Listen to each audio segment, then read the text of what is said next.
Good morning and welcome to Get Real America. I'm Bill Edwards. I'm Brittany Brown. Welcome to a Thursday. Yes, and a lot of news broke yesterday. It was kind of a wild day. Man, I'm telling you, it was unbelievable. And of course, we've got the weekend coming up. We're going to be at the gun show at the Savannah Hilton Head Wilmington Island International Convention Center. Hutchinson Island. It's on Hutchinson Island. It's not Yes. on Wilmington Island. If you're over there, you're gonna miss us. Yeah. So we're going to be over there, and we'd love to see you. Be there Yes. Saturday and Sunday. Come on out and look over the knives, the guns, all sorts of great things for you and the kids to do. And come hang out with us. What more could you ask for? That's true. Yeah. So come check us out. We'd love to see you. Yes, and we're going to jump right in this morning with Jay Ratliff. He always gives us some fun on a Thursday, I would That's say. right. Yeah, we find out what's going on in the sky and on the people on the ground, or the people that take control of us. So if you're going to be traveling this weekend, some good information for you might want to know. So Jay, take it away. Welcome back to Get Real America, and it's always a pleasure to be talking with our good buddy Jay Ratliff, aviation analyst, to find out what's going on the ground and also in the air with what people are flying around. And Jay, understand that we have engine problems these days. We always talk about pilot shortage. We talk about air traffic control shortage. We talk about the staff shortage at the counters or whatever. Now this? Yeah, why not? Let's throw this into a busy summer travel season. Nothing else is going on. Pratt & Whitney. Pratt & Whitney provides engines for various airlines. They have about 1,200 of their engines that could be suffering cracks faster than expected. We don't want cracks in engines. So it's been ordered that these engines are inspected. Well, now we have airlines like Spirit. We have airlines such as JetBlue and Hawaiian Airlines that are pulling these aircraft that have these power plants, that's what we call the engines, from their service so that the engines can be inspected. That's going to happen this month and into next month. I guess if there's any good news here, it's the fact that Pratt & Whitney is like the distant number two. You know, GE and all their family represents about 55% of the engines. You have 18-20% or so that are represented Pratt & Whitney, and then Rolls-Royce gets what's left over. Right. So it's not going to impact a lot of people. But, for folks on Spirit, I think they're grounding 400 of their 200 jets for these inspections. So, I mean, that's significant when you're like, hey, we've got a very busy summer travel season. And, oh, yeah, we've got to ground 20% of our flight of our aircraft. Not the way you want to celebrate what's turned out to be a very profitable summer for airlines.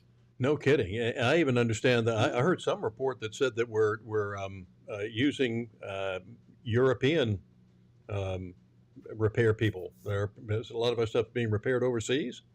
Is that right? Some are. Yeah, the unions aren't big on that as far as the contracted work out. Right. But the bottom line is that we've got a shortage of mechanics. The same way we have a shortage of pilots here in the United States. Sure. So airlines are doing what they can to get their aircraft inspected as needed and go from there, because the Federal Aviation Administration has a very clear-cut set of rules on every particular aircraft, that each part has a life cycle. And once an aircraft reaches a point where this part or that part need to be replaced, it needs to be done. And the maintenance departments for the airlines do a very good job of monitoring all the aircraft, knowing when each one has to come out of service so that whatever it is has to be inspected or replaced.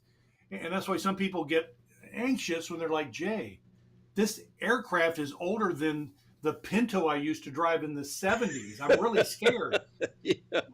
But keep in mind, these airplanes are continually rebuilt, inspected, put back together. I mean, they're one of the most pristine operating machines that we have, because they're constantly under supervision and management. Now, look, could we do a better job? Obviously, we can.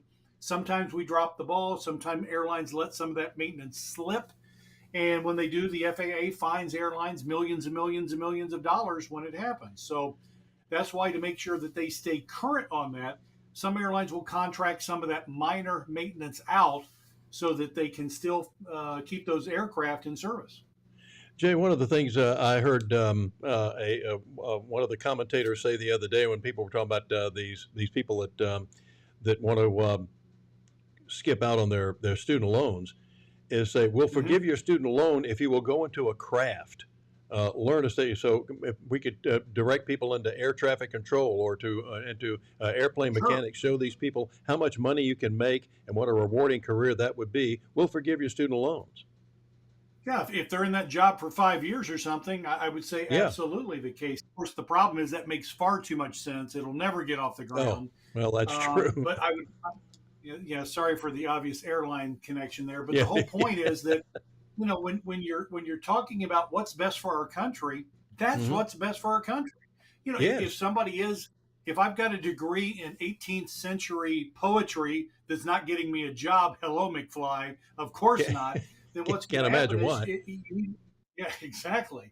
If you need another skill, then if we can teach you something that is going to contribute, and you get that great sense of feeling as far as being a part of something that is really contributing. And remember, the demand for travel is going to double over the next 10 years. Yes, it would be great to see. And I would love to see those kind of initiatives move forward, even on a smaller scale. I think it would make a difference. Mm-hmm. I've been wanting to go to Yellowstone as part of the checking off the bucket list type thing, but I can't talk Pam into getting into a plane these days with all the stories she hears about delays and everything else. And even though we can afford to fly first class. So I looked into this Wheels Up thing on a private plane, and when the guy told me $46,000 for the trip, I thought, well, I don't want to buy the plane. I just want to fly on it. Yep, that's pretty much what you're looking at. But there was this. You guys like American Airlines because you fly American all the time, and there was a story that went viral here recently with an American captain. I know you would like. He had a pre-board announcement, a pre-departure, where he came over the intercom and said, "Hey, your flight attendants are here for your safety. Welcome aboard. They're here to make your flight more enjoyable. They're going to take care of you, but you have to listen to what they say." Because they represent my will in the cabin. And it's my will that matters.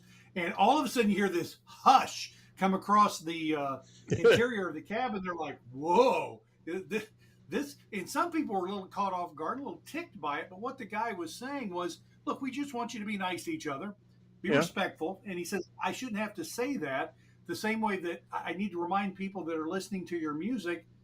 Other people may not want to hear it. It may be great music, but the person next to you probably doesn't want to hear it. So use your earpods, so that the headphones, so that nobody has to hear it.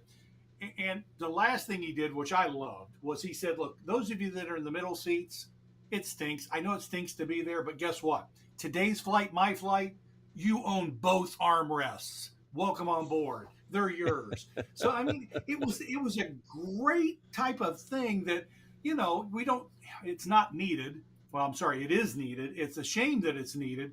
Yeah. But I just thought it was a nice departure from the norm. He gets a little round of applause. And it just really goes to show just how things have progressed, where you have to have somebody telling people to be nice before they fly. I know, Jay, it's just amazing. I always love to look at the old pictures, and I remember flying as a kid. Everybody dressed up. Guys are in coats and ties, women were in nice dresses. Yeah.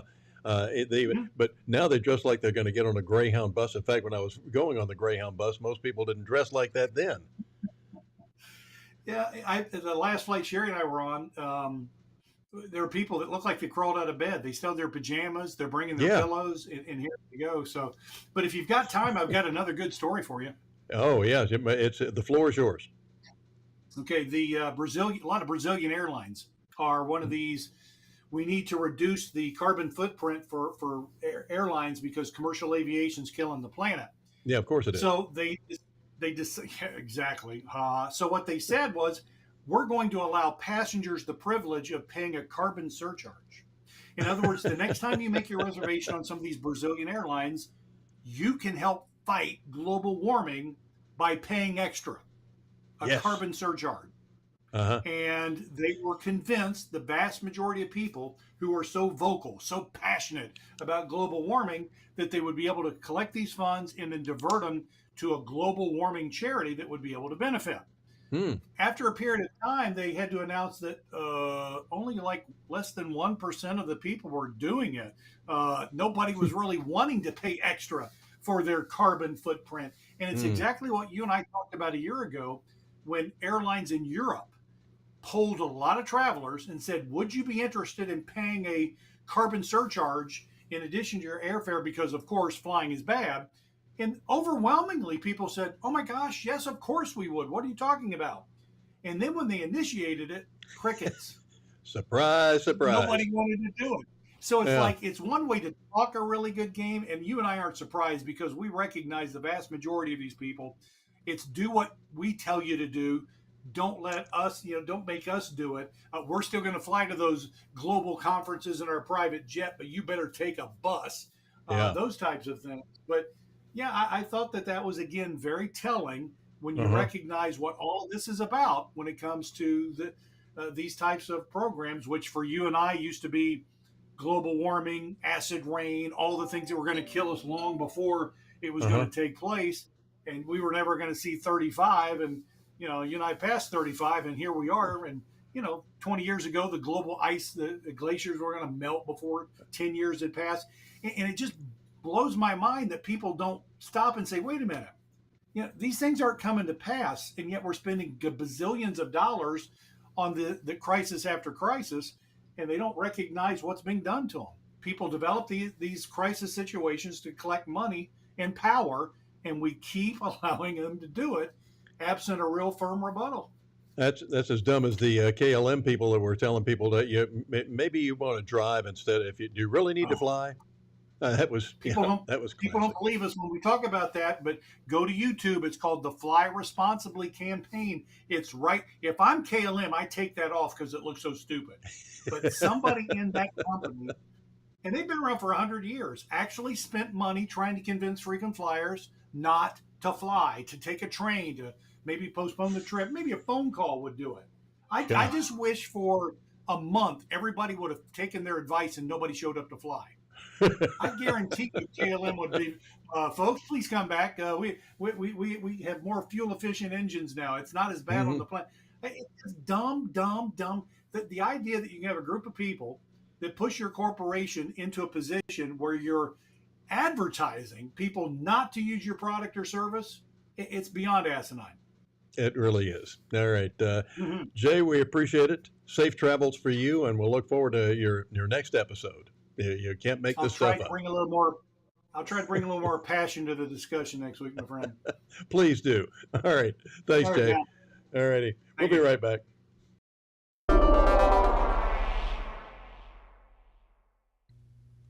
The friendly skies. Yeah, I love Jay's stories, although I'm just appalled at what people are willing to do on airplanes. It's fine. It's amazing. And by the way, I wouldn't do any travel plans to Maui right now. This is so tragic of what's happened to that beautiful island. And I don't understand it. You never think about wildfires in Hawaii, for goodness sakes. No, I mean, I grew up in Utah, as everyone knows, and we have a huge wildfire problem, but we're also a desert. So we have a water issue. Right. It's very dry there.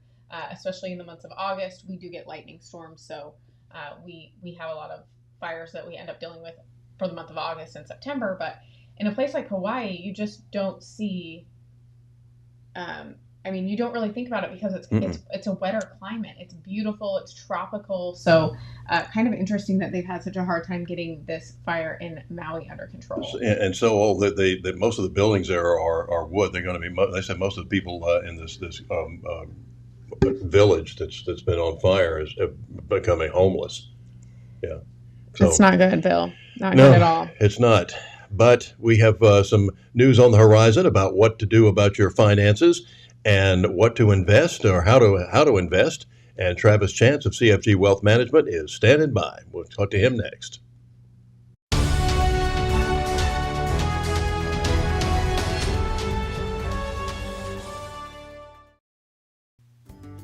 Come join us today at Sweet Potatoes Kitchen for some of that good Southern home cooking, like fried chicken, fish, and mouth-watering banana pudding. Say it's the best in the world, and you won't get an argument from me. Also, those vegetables are fresh and delicious. Voted Southside's best restaurant in Savannah at least 5 times, and large corporate parties are welcome. Tell them Bill Edwards sent you. Drop by and eat today. Everybody loves sweet potatoes.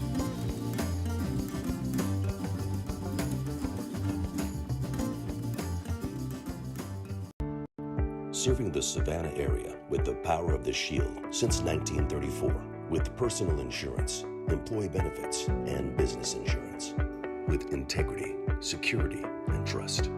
For more information, go to thepoweroftheshield.com.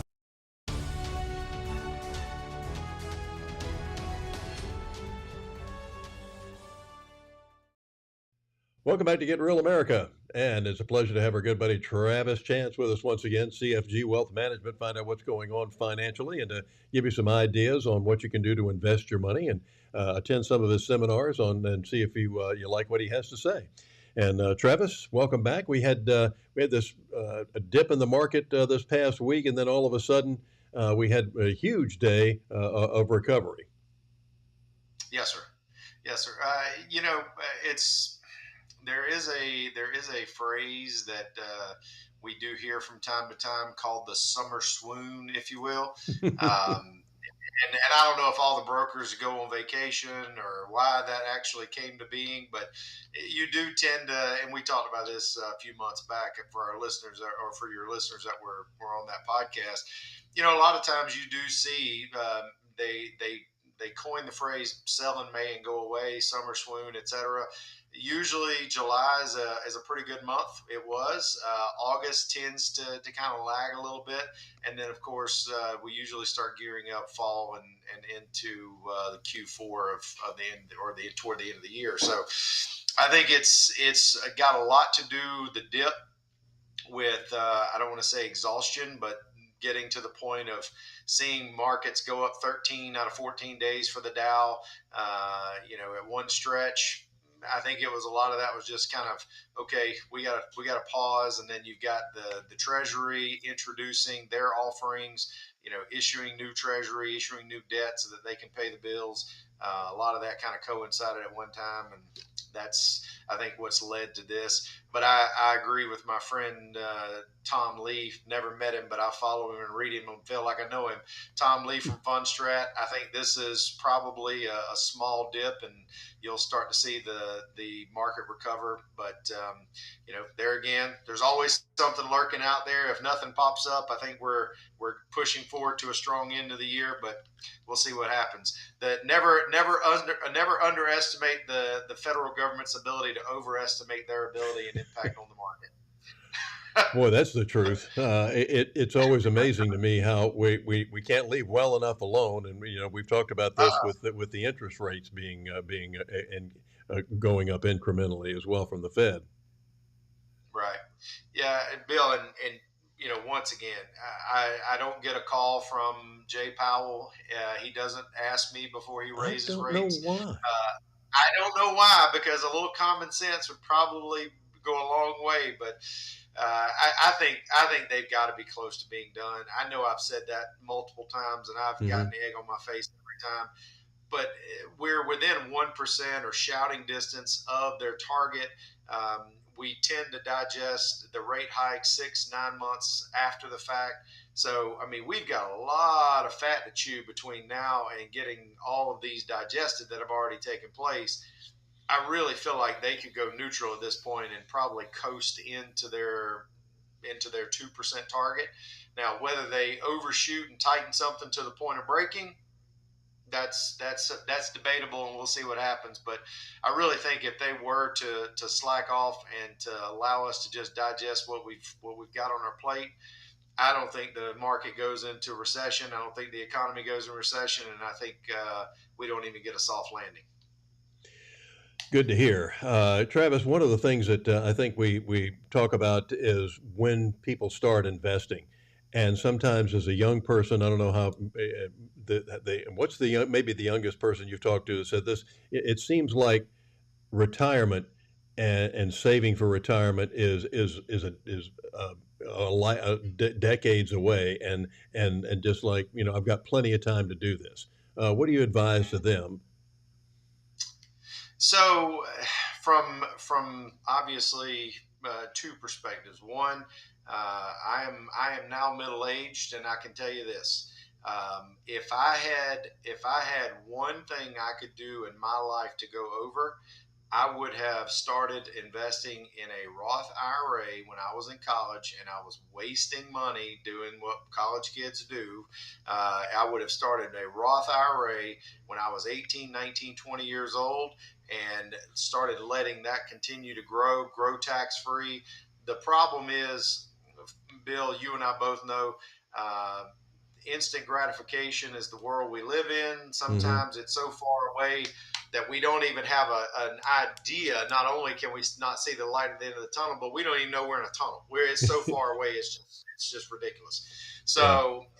I think the one thing that if it were me, I would tell you is this: there's only a few things you can control in your life, and you cannot control what the market does, but you can control how much you contribute and how much time you leave it in there to grow. If you give it more time, it will take less money, and if you don't give it enough time, it will take more money. So as you're young, do it consistently. It's going to pay dividends long term, and you're going to be in your mid 40s and 50s going, yes, I'm glad I took that guy's advice. But if you don't, you're going to be sitting there scampering, scurrying around toward the end of your working career going, why in the world am I having to save half my paycheck right now to save for retirement? And that's because if you don't give it enough time, you got to give it more money. So make sure you give it more time. Mm-hmm. And that seems to be the issue when when we're young, we think we're going to live forever. And I Mm-hmm. remember a guy asked me one time, and I was like in my late 20s. He said, I said like 28 or something. He said, how quickly do you think it is to 40? And he said, like that. And boy, he wasn't Amen. kidding. Yeah. Amen. And I look back when I was, and when they said, you've got a savings plan here, and it will mature in the year 2024, and I was like, and that seemed like a light year away, Oh and yeah. when I was in my early 40s, but now, I mean, all of a sudden it's going to come one way or the other. But at the other end of the spectrum, what do you say to somebody that comes in or is in a class and said, I'm in my 50s or 60s. Isn't it too late for me to start? Bill, it's only too late when we're on the opposite side of the dirt. Hmm. It is never too when you're looking at the wrong side of the roses, that's when it's too late. It is Hmm. not too late. You can always, always, always do something to improve your situation, improve your probability of success. One of the things I really, and I talked about this on my podcast, Navigating Your Retirement this morning, you know, one of the biggest things that people fail to realize is they feel like that taxes are just something that they have to pay and there's no way to plan for them and they just are what they are. When in actuality, if that someone is in their late 50s, early 60s, and they haven't saved enough for retirement, if they take the proper steps and do the proper planning tax wise, they can find an additional $50,000, $100,000 in distributions over their lifetime. So we have to be focused and disciplined and know that there is a way. We just got to find it. But sometimes people get frustrated and they don't feel like there are any options left. But that's why we enjoy teaching, and that's why we enjoy bringing information that is there to enlighten, not there to be a sales scenario. I'm agnostic whether you ever see you again after our course, but I want you to walk out of there and you know this from sitting through it. I want to give you two or three options or two or three things that's going to potentially change your retirement. But it's like anything else. You can get the best information in the world, but if you don't implement it, it really is no better than a paperweight on your desk. I mean, it's just Hmm. you've got to use it and you've got to get the information. Problem is, people don't know where to get it. That's the reason we enjoy teaching the courses and providing that information to those we come in contact with. Hmm. One of my favorite public speakers, the late great Jim Rohn, always said the book you don't read isn't going to help you. There you That's go. Absolutely. do you think again?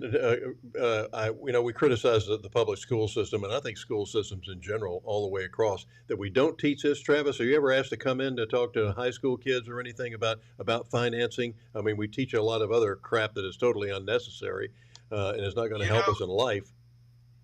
I'm ashamed to say that I've never contacted anyone to volunteer. Hmm. But I will say I've never actually been contacted to teach it. Even though, of course, we teach courses, I've never had someone ask, what about providing information to the young folks? Because I'll be honest, you are 100% correct. I was in the rare last, I guess, couple of years of high school where we actually had a required home economics class where we had to learn how to balance a checkbook.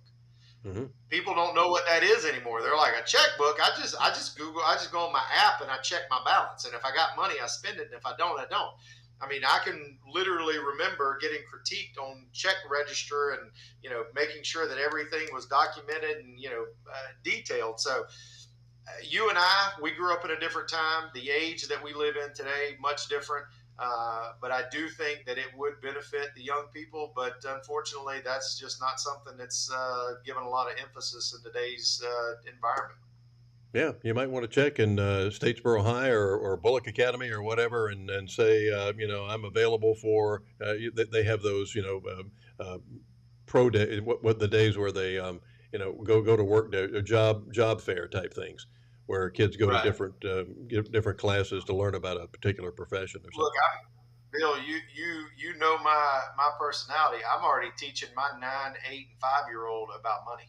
I mean, Good. we're already doing chores and letting them earn money, and then letting them take that money and buy books or whatever they want, and then make them make choices and decisions so that they can start getting accustomed to say, okay, you have this much money, you want this thing. There's a gap here. Now you got to bridge it. How are you going to bridge it? More chores or earning money. And unfortunately, I think that's definitely something lacking. But that's a great idea. Yeah, in fact, my a good friend Brian Mudd, that I was my co-host when I started my radio show here 20 years ago, and he was when he was 11, he went into he started his little lawn care business, and he made about $500 or $600, which was a lot of money for an 11-year-old kid at that time. And his dad Right. said, "Let me do you a favor. I want you to give me that money, and I'm going to invest it for you. I'm going to show you how I did it."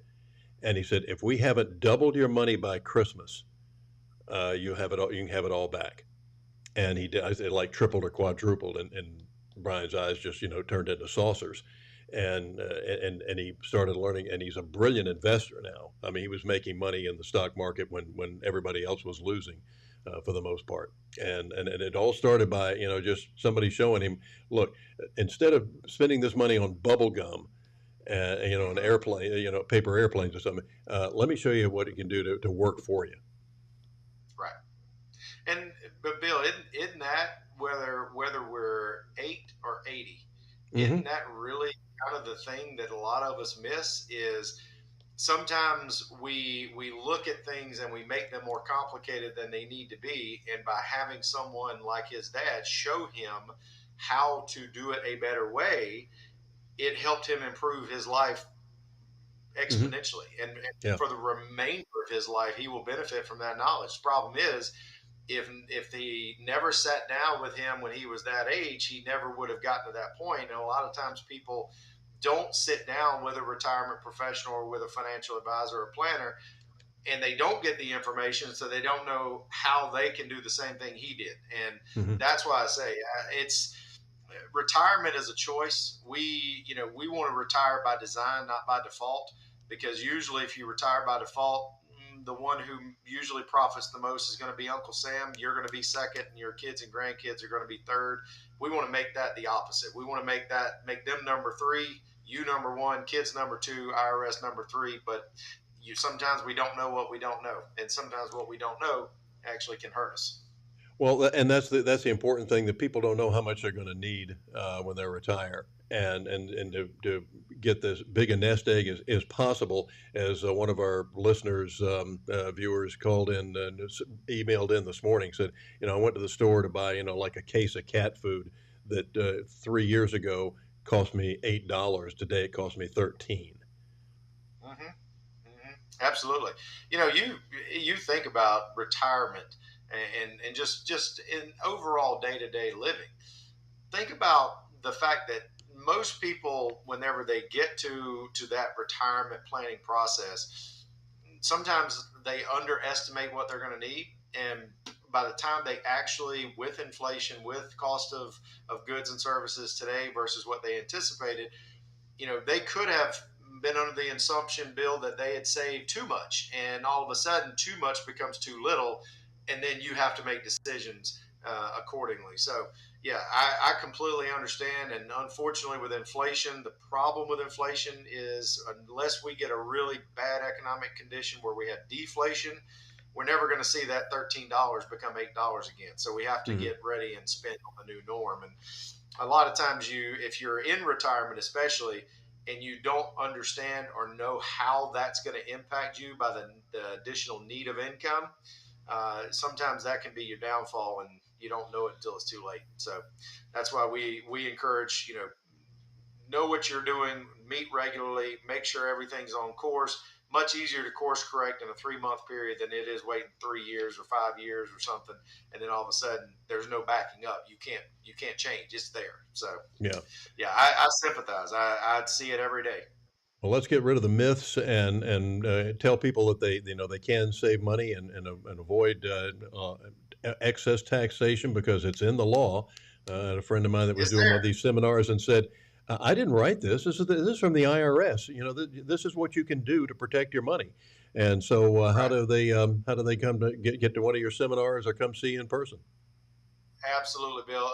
They can give us a call, and if they're a listener of your podcast and they're an active participant with your process, they can actually call us. We will give them a no-cost, no obligation 20-minute Ask Us Anything session.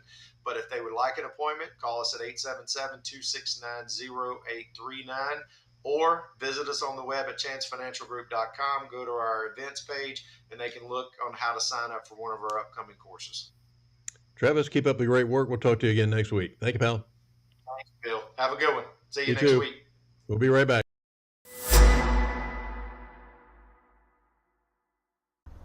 When I grow up, I want to work for a woke company, like super woke. When I grow up, I want to be hired based on what I look like, rather than my skills. I want to be judged By my political beliefs. I want to get promoted based on my chromosomes. When I grow up, I want to be offended by my coworkers and walk around the office on eggshells and have my words policed by HR. Words like grandfather, peanut gallery, long time no see, no can do. When I grow up, I want to be obsessed with emotional safety and do workplace sensitivity training all day long. When I grow up, I want to climb the corporate ladder just by following the crowd. I want to be a conformist. I want to weaponize my pronouns. What are pronouns? It's time to grow up and get back to work. Introducing the #1 woke-free job board in America, redballoon.work. Serving the Savannah area with the power of the Shield since 1934 with personal insurance, employee benefits, and business insurance. With integrity, security, and trust. For more information, go to thepoweroftheshield.com. Come join us today at Sweet Potatoes Kitchen for some of that good Southern home cooking, like fried chicken, fish, and mouth-watering banana pudding. Say it's the best in the world, and you won't get an argument from me. Also, those vegetables are fresh and delicious. Voted Southside's best restaurant in Savannah at least 5 times, and large corporate parties are welcome. Tell them Bill Edwards sent you. Drop by and eat today. Everybody loves sweet potatoes.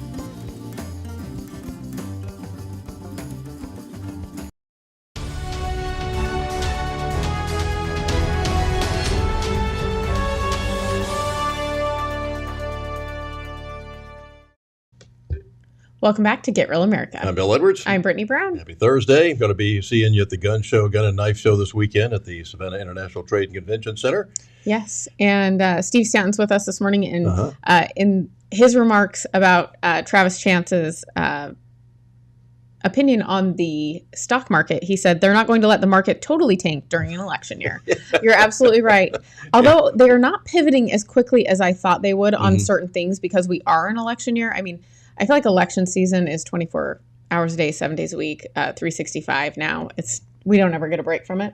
No. But really into election season now with 2024 on the horizon. And I thought that they would have pivoted a lot more quickly. Yeah, especially since there are a lot of local elections coming up this year. So Yes. November is going to be like we got our mayoral election coming up.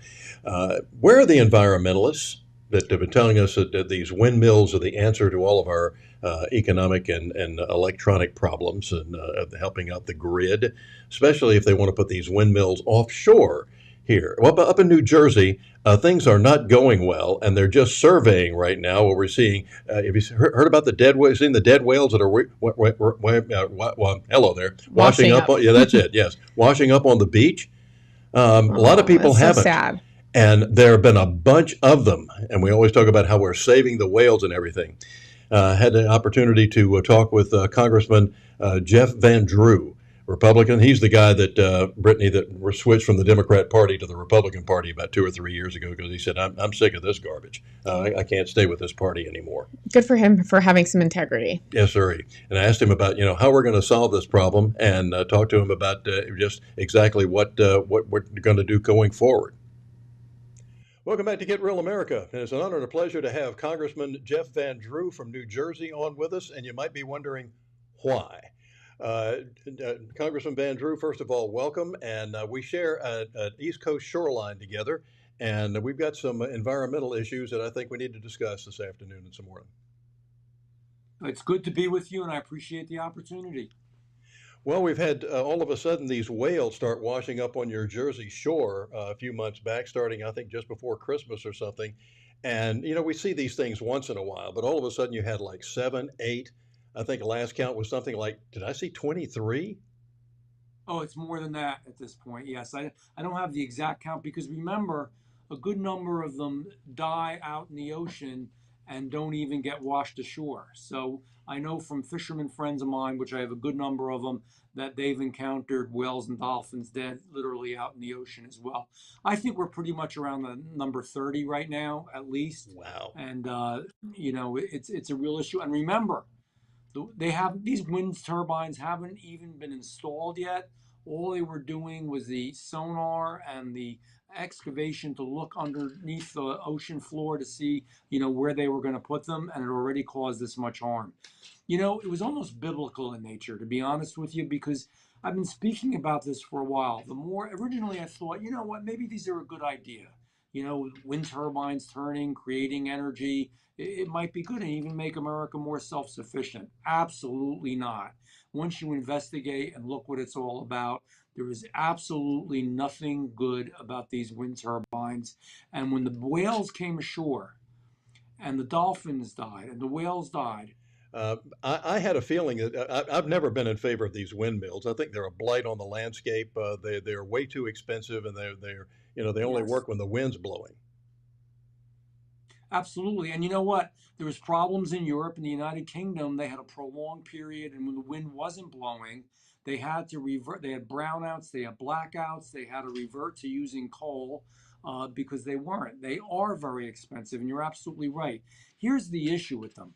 Not only are they going to hurt tourism, hurt the fishermen, hurt the environment, actually risk our national security. The Pentagon came out with some real concerns about them, and they were squashed by the administration because it's going to affect radar. Remember, these things are the biggest ones ever. They're 1,000 feet tall with blinking lights on top of them. And get this, over not hundreds of acres, not thousands of acres, but millions of acres of our ocean. This is just so bad. And the worst of it is, they're not reliable. They're having problems. I don't know if you saw today in Wisconsin, there was some big gusts of wind, and one of the wind turbines collapsed. This week or last week, I'd have to actually look exactly when it happened, but it was very recently.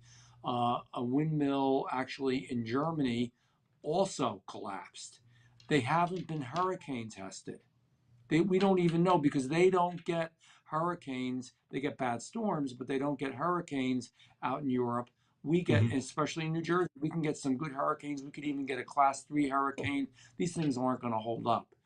And let me tell folks the other thing too. This is not just about the coast. this is not just about one part of New Jersey or one part of our whole coastal area from New England all the way down to South Carolina and Florida. This is about our utility rates everywhere. Utility rates are going to go up 2 to 3 times as much. So we're going to rock the middle class working person that's breaking their back again. Again, this is what big government loves to do. We're going to hurt them. And in the interim, billionaires around the world are going to make a ton of money on this. Europe is retreating from these. They're going to clean nuclear, zero carbon footprint. They're going to other forms of energy because it didn't work.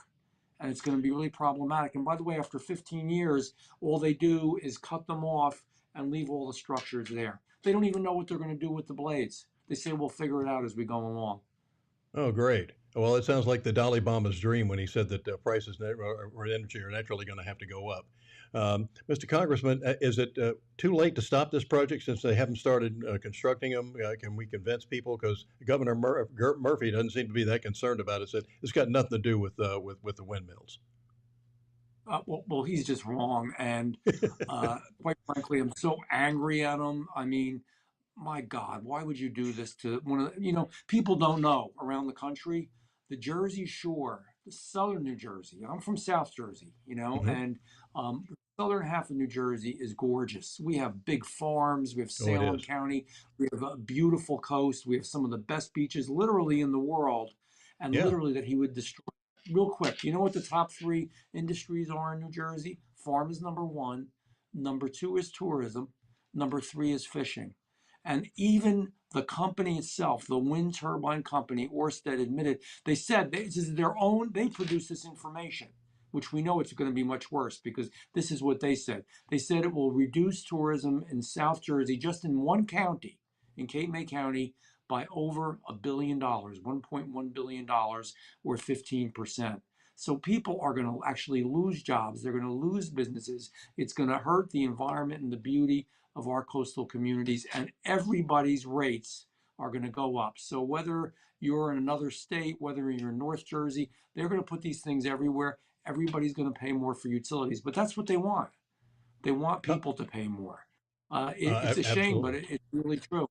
Oh, I know. They think we're bottomless pits. Congressman Van Drew, you remember the Navy 2 or 3 years ago had to abandon its DART program, the super sonar they came up with, because they said it was interfering with the porpoises and things of that nature, and they had to stop. Oh, we don't have the same standards for it's always like, rules for thee, but not for me. So this is a woke, climate change thing, and by the way, nobody thinks it's going to help. Even if you talk to the scientists that are for it or the people that are for it, they say it's not going to really make any significant. If you believe that climate change is as bad as they say, it's not going to make any significant difference. So that's really great. We're going to really rock our economy, ruin our environment for something that we know really isn't going to work that well, that we're literally going to have left there, and it's going to be the taxpayer holding the bag when we've got to cut these things down, figure out what to do with the blades. It just means it's going to make Americans poorer. It's going to make us less competitive as a nation. It's just bad stuff. You asked a question. I'm sorry I didn't answer it. Do we have a chance? Yeah. It's David versus Goliath. But I always tell people David won. David won. Yeah, and we're going to win this thing. There's upwards of 7 lawsuits against them now from the towns in South Jersey, from counties in South Jersey. So we've got a lot going on. There's going to be a lot of legal issues in court because the same standards for everybody else were not used for them in their permit approvals, and that's going to come out. Meanwhile, something that I worked on, we got through. I worked with the chairman of Natural Resources, Bruce Westerman, great guy, doing a great job as chairman. We forced a GAO, a General Accounting Office report on every aspect of this, and I think the GAO will do a good objective job. I really have trust and hope in them, and I think they will. I think we're going to find out a lot. It takes 9 months to a year. I'd like to link that to legislation, the body of legislation in Congress that would say they can't move forward until that report is done and that study is done. So we're working on many different fronts to stop this. It's so important. It's like everything else going on in this country. We've got to be strong. And like I said in the beginning, you can't be weak-kneed. You have to fight for Americans, for working people, because they're the people that pay for all of this. Congressman Van Drew, thank you for this good fight, and also from your your colleague Christopher Smith, that's also Yeah. in the fray with you on this one. What have we heard from the animal rights activists? Well, so there are some that are really concerned and have actually spoken out, just like Clean Ocean Action. Cindy Ziff, great person. Don't agree with her on anything, but she's working side by side with us as hard as she can, because she truly believes in the beauty and the environment. And again, sometimes I think some of her ideas are misplaced, but a lot of them aren't. And Clean Ocean Action has been great, and she has been great. She knows this is wrong. Just like we didn't want exploration for oil right off our continental shelf in New Jersey, we don't want this either. We're not in the hands of big oil. We're not in anybody's hands. We're just trying to do the right thing, literally, for the entire coast. And it isn't just New Jersey. Like I said, it's from New England all the way down, you know. I'm sure they won't put them in Martha's Vineyard, though. Boy, that's for sure. And, Georgia is the first state in the last almost 50 years that's built a nuclear power plant. We just had one go online, and we've got another one that's supposed to go online in about a year. God bless them. They're doing the right thing.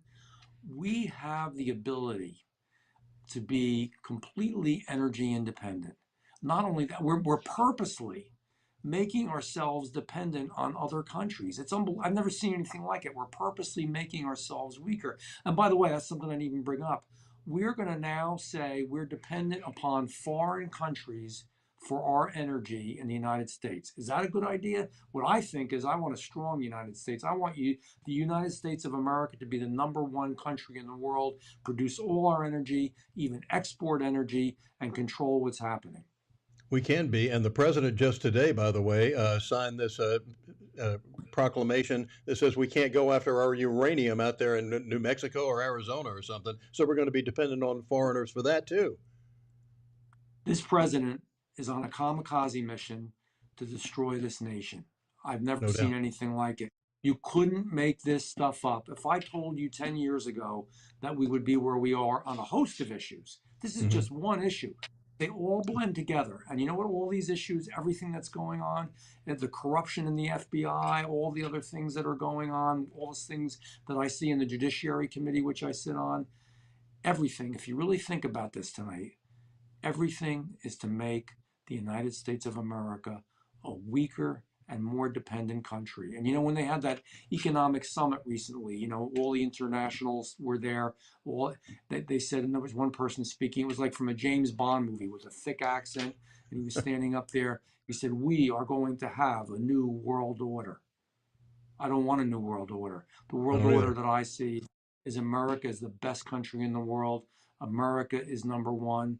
America has always been the freedom that we seek, and not only here, but around the world. If we just become one of many countries, not only will we suffer, but the entire globe will suffer as well.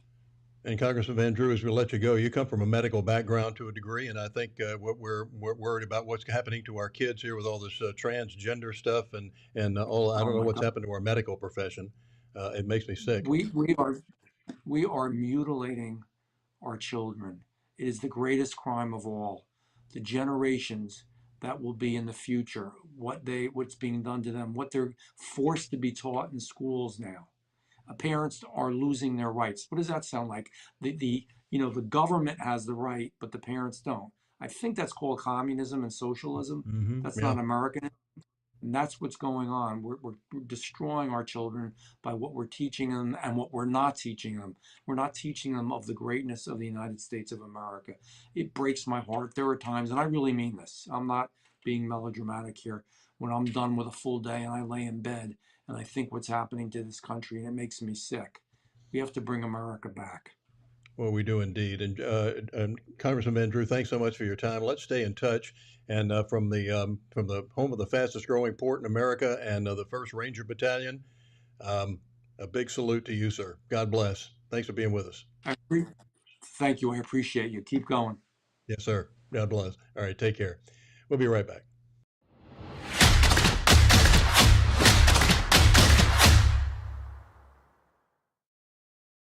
RK Shows has a reputation for bringing you the highest quality gun shows and hunting supply events. With over 25 years of excellence in the making, RK Shows is continually increasing in size and quality. Today, the shows have become one of the largest gun and knife shows in the U.S. I turned 50 years old next week, and I've been coming to gun shows up here since I was 17. And I've seen over the years how they've just gotten bigger and bigger and bigger and bigger and bigger. And now there seems to be a lot more for everybody. RK shows aren't just about a gun show. They're a celebration of law-abiding citizens and their freedom. It's a family tradition. It's a social event. It's a learning experience. At RK shows, you will find knives of all kinds and brands, such as Case, Cold Steel, Benchmade, Randall, and Spyderco. Starting from $1 to your most sought-after custom collectible knives and swords. Bring your own dull blade to be professionally sharpened.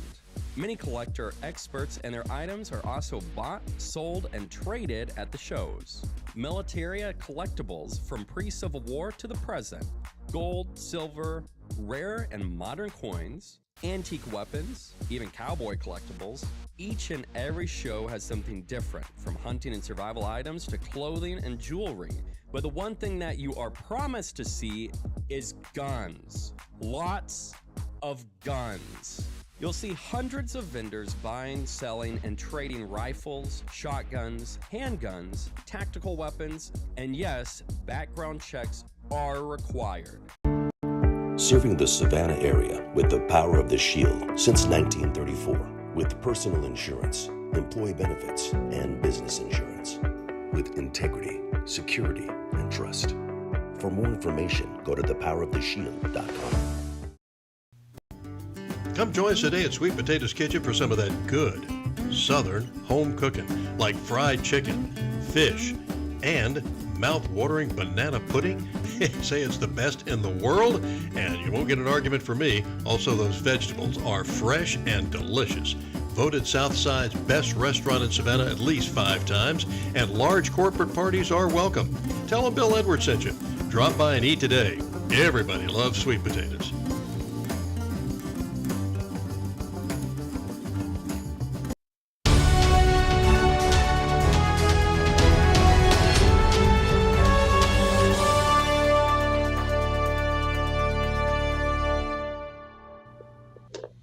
Welcome back to Get Real America. I'm Bill Edwards. I'm Brittany Brown. Heading down the home stretch here for today and also for the week.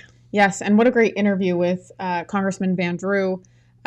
Such a good guy. I was telling Bill, I don't know how he was ever a Democrat. He loves this country. I mean, we have some comments about Van Drew. Van Drew is the man, says Steve Stanton. Lizzie Warren says, put them on the land in the Hamptons and Martha's Vineyard. And she is talking about the windmills. Yeah. And Central Park. They tried that, and it was like, no, not in my backyard. It was one of those amazing NIMBY how guys. that works. Yeah. She says, and Central Park is the perfect location. The windmills create harmonic resonance within the walls of nearby buildings, which is true. And Mary McCann Highbreeder is with us this morning, and she says, windmills kill wildlife. They only have a limited lifespan. They aren't efficient. This is all about money again. Both solar and wind are extremely expensive for consumers. Yep. Climate change, the big lie. Yeah, and by the way, most of the products that are going into these, especially solar panels, are petroleum products. Thank you very much. Well, not only that, Bill, you and I have discussed several times on the show that these windmills, they only last about 10 years when they have to replace the blades. The blades are... they're finding ways to recycle them, but it's very, very expensive. So their solution is to bury them in our soil, which I think is probably not a good thing for us in places like Wyoming and, some of the poorest areas with the most land. And how dangerous is it? They're killing bats, they're killing birds, they're killing, like you said, lots of wildlife. And so where are the arbor people on that, or the ornithologists and things of the people of that nature saying this has to stop? And also the danger of places where ice builds up in the winter times on these blades, and when it starts to melt and these blades start turning, they're catapulting 40-pound chunks of ice out into and that'll kill you. Yes, it will. You get hit with one of those things. Well, and they also try to hide how many animals they're actually killing, because they have someone that actually goes and cleans up all of the dead birds and stuff from underneath those windmill farms. So, I mean, it's interesting. Environmentalists are all about the environment, but only when it fits their narrative of whatever they want to get done. Mm-hmm. Yeah. So, and when you prove to them that it's not working, then they double down on stupid. It's just pathetic when you say this doesn't work. Is that, well, it's like all the government programs that don't work, and they said, well, we just aren't spending enough money on it. Well, did you hear that the electric buses that everyone's so excited about and that Biden has supported? The company, Kamala Harris is so excited about. Yes, but that company actually filed for bankruptcy this week. Mm-hmm. It's the I can't think of the company's name right now, but Biden actually did. He promoted this company. Yeah. And now all of a sudden they're filing for bankruptcy. Yeah. So did the border czar, and she was just all excited about these electric buses. And this is worse than Solyndra. Solyndra wasted only about $2 or $3 billion of our money. I think this is $45 billion we're talking about here. And I wish I wish the Hyundai people, I'm imploring you to switch to the internal combustion engine and quit building these coal burners that you're going to be manufacturing here. Here's the thing, like you talked about with the congressmen, since they are now making it so we can't mine our own uranium, is that right? Yeah. Don't they need that to make these electric? They need some of them. There's a lot of things we need it for, like some weaponry as well. Well, they don't care about that, Bill. Well, they don't care about us having weapons. It's not something we're concerned about here in this country.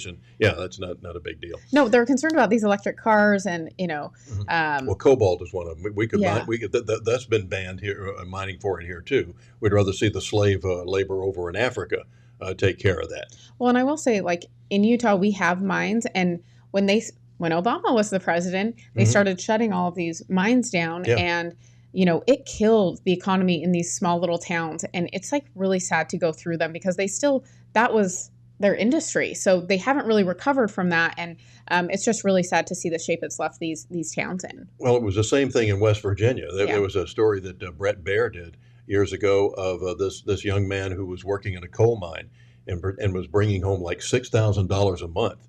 And his family was doing well, and that's a pretty good hunk of change. And then the Dalai Lama closed down the coal mines, and suddenly within a few weeks they're going from $6,000 a month to welfare. Well, same thing with the pipeline that they closed exactly. down in the Dakotas and the lady that was working at the restaurant, one of the restaurants there, said we were full for breakfast and empty for dinner. It's amazing how little it takes to destroy this country. Mm-hmm. I mean, and it's been 2.5 years. I can't believe how quickly it's gone, but also how much destruction has been caused. Yeah. I don't know, Bill. I think we all need to get involved. We all need to wake up. I mean, there's a lot of stories that we didn't get to today, but the ballot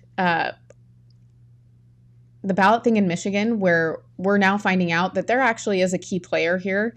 I think his name is Gary Bell. He's never been mentioned before, but he said he's been involved with 70 different organizations. And so he's been helping to create a lot of fraud in our elections, and they're caught. The Gateway Pundit did a great story on it. If you have time, check it out. But there was the assassination in Ecuador of the right-wing candidate yesterday afternoon. It was a horrible thing. We did have that video, but we're not going to play it today, but you really don't want to see it. No, it's horrible. And, Bill, there's just so much going on and so much news, and we just need to get involved, and we need to take back, number one, our local races. They're very important. Do your research. Know who's representing you, because it does matter. Remember, we're going to the polls here in Savannah in November and in Chatham County in November. This November, not next November, in 2023. And educate yourself on the candidates. Get out and vote. Get a hold of your friends and take them with you to the polls. Yes. And before we leave for the day, Lizzie Warren says, think how far away the Georgia power plant is from Savannah. We are totally dependent on the high lines between us and Rincon. Mm-hmm. Yeah, it is unbelievable. Yep. And thank you. Also, let me thank Ashley Brown, the media director for Jeff Van Drew, who set that interview up for us and did a great job. And he was as advertised and above. And also, let me say a happy anniversary to my beautiful wife, Pam. Yes, you guys are 27 amazing, years today. yes. She has been 8 of the best years of her life. I love it. I love it. Have a great weekend. See you at the gun show. Yes, we'll see you guys then. Make sure to download our app, The Local Spin, and check us out on YouTube, Vimeo, Rumble, and you can also catch us on Apple and Spotify. Have a great weekend. And you can't spell Democrat without RAT.